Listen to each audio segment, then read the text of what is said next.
A eleição de hoje no Congresso pode acabar com esse discurso de Paulo Guedes, que é o ministro da Economia, de quando ele não consegue as coisas, botar a culpa nos parlamentares, deputados e senadores.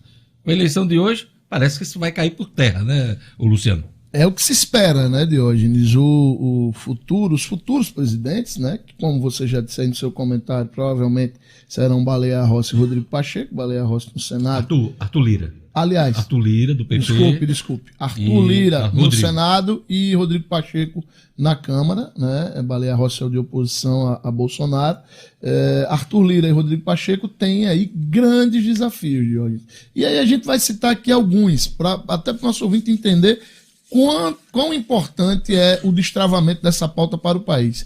Estão na fila, Diógenes, para ser discutido pelos parlamentares a reforma tributária, com a possível criação de uma nova CPMF e desoneração das folhas de pagamento das empresas. CPMF, o sonho de Paulo Guedes. O sonho de consumo de Paulo Guedes, literalmente. Reforma administrativa com redução de gastos com o pessoal. A Carteira Verde e Amarela, que é um projeto que pretende simplificar a contratação de informais, né, com custo menor, obviamente. E aí vem também a questão do auxílio emergencial.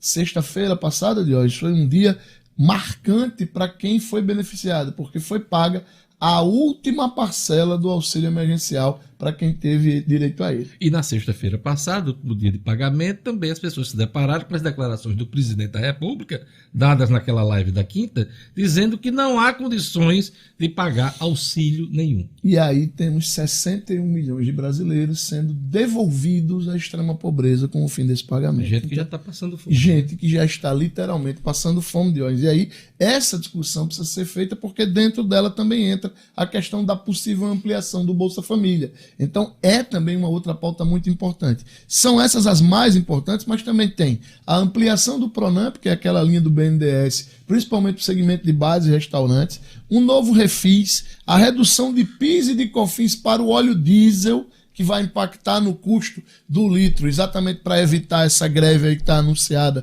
dos caminhoneiros para hoje, né? Que eles estão sinalizando com o dia de hoje, e também a prorrogação do BEM, né? Que é um programa que pretende complementar a renda dos trabalhadores que tiveram salários e jornada reduzidos durante a pandemia e que podem ser novamente ter esse instrumento utilizado. Então, é uma pauta de hoje não só extensa, mas fundamental para o país andar, para que a gente comece finalmente a viver 2021 e poder dizer o que a gente pode esperar deste novo ano de hoje. É um desafio enorme. Vamos ver até que ponto as escolhas feitas por Bolsonaro no Congresso vão funcionar do ponto de vista político e econômico sem instabilidade, né? Porque a gente tem acompanhado 2 anos de muita instabilidade. Você falou na greve dos caminhoneiros, né? Está prevista para hoje. Ontem, o ministro da Infraestrutura, Tarcísio Gomes Freitas, disse que não tem como atender os caminhoneiros, principalmente na questão do diesel, porque envolve a Petrobras, questões de mercado. Esse é o ponto fundamental, né? Fulcral dessa greve, né? Pois é, essa discussão é bem interessante até para todos nós entendermos, porque a redução do preço do diesel sem retirar PIS e COFINS passa exatamente por uma mudança de política de preço da Petrobras. E isso impacta no fato de a gente estar pagando mais de R$5 no litro da gasolina de hoje.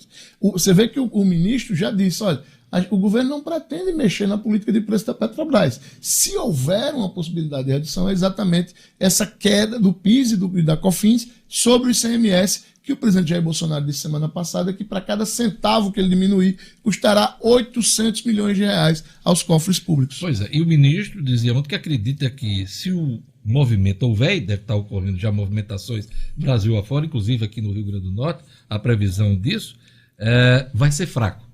Essa é a aposta que o governo Bolsonaro, que é um governo que dialoga muito com o setor, né? Aliás, uma das bases do eleitorado do Bolsonaro são os caminhoneiros. Ele surfou muito na greve dos caminhoneiros durante o governo Temer, né? E chegou a sinalizar semana passada que os caminhoneiros, porque como a marcação era para hoje, né? Está prevista para hoje, e hoje é a eleição, ele pediu até, disse, olha, vamos ter só um pouquinho de paciência, porque com a eleição do Congresso, é o que aposta o presidente Jair Bolsonaro, pelo menos reduzir o PIS e o COFINS ele conseguirá. Pois é, vamos aguardar isso. Mas a greve não foi adiada, né? Ainda não. É bom que se diga. Está posta.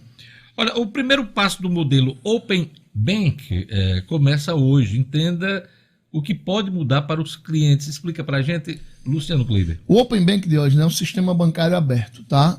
Qual é a ideia? Ele muda essa relação que a gente tem hoje com as instituições bancárias e a ideia é que os dados financeiros dos clientes sejam disponibilizados para todo o sistema. A agência não mais será proprietária dos dados do seu cliente. Esses dados poderão ser disponibilizados dentro do sistema financeiro para serem utilizados por todas as instituições. Mas Luciano, isso já está acontecendo na prática. Houve um mega vazamento de dados. Aí extraoficialmente, né? E os nossos dados estão aí na internet aí para uso, enfim. Isso aí extraoficialmente. Agora é oficialmente, né? Neste primeiro momento, que é no dia de hoje, ninguém precisa se preocupar porque os dados que vão ser disponibilizados são ainda dados que são públicos, né? Então, num segundo momento, que deve acontecer no final de fevereiro, aí sim cada instituição vai consultar o seu cliente para saber se ele quer que disponibilize. Quais são as vantagens, Diógenes, disso? A ideia é que se criem aplicativos, por exemplo, financeiros, no qual você tem acesso a todos os dados de suas contas. Vamos supor, você tem conta em 2 ou 3 bancos diferentes, tem gente que recebe o salário numa conta, tem outra que movimenta mais e tal.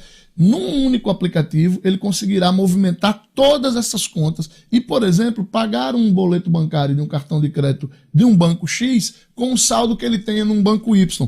Tudo concentrado, centralizado neste aplicativo. Tá, mas isso não implica em quebra de sigilo bancário, Luciano? Aí é que tá. É por isso que o sistema terá muito cuidado, precisará fazer uma consulta a cada cliente para que o cliente permita ou não, e os dados continuam privados dentro desse sistema bancário, tá? É porque eu estou me lembrando do mega vazamento. Esse mega vazamento... 223 milhões de CPFs. 40 milhões de CNPJ, mas, enfim... Todos os brasileiros, né? 223 milhões. Segurança total, né? A coluna do Luciano Kleiber, no Jornal 96, é um oferecimento da Unifarma. Unifarma que já está chegando a todo o Nordeste, são mais de 800 lojas e tem sempre uma pertinho de você com preço baixo de verdade, eu garanto. É isso aí. Obrigado, Luciano. Até amanhã com as notícias da economia. Até amanhã.